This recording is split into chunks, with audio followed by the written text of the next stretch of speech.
Why is my balance not showing in Trust Wallet? All right, so here are a couple of ways to fix this issue. The first is to check if the token is actually hidden.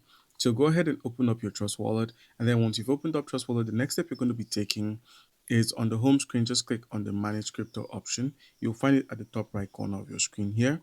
Click on this and then scroll till you find Manage Crypto, and then simply turn on the toggle for the cryptocurrency that is not showing.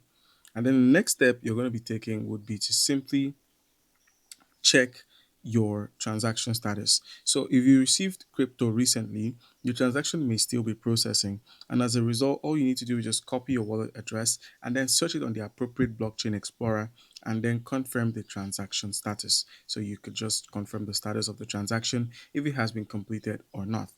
Then the next step would be to add a custom token. So in order to add a custom token, the same way you made it to the manage crypto, that is to click on manage crypto. The next step is to click on the plus at the top right corner and then simply import crypto by selecting the network, entering the contract address, the name, symbol, decimal, and some other pieces of info in order to import that token into your wallet. And then once that's done, just simply click on import. And then you could also refresh your Trust Wallet app. Sometimes the app might need a simple refresh, so just clear it out of your cache and reopen the app again. All right, guys.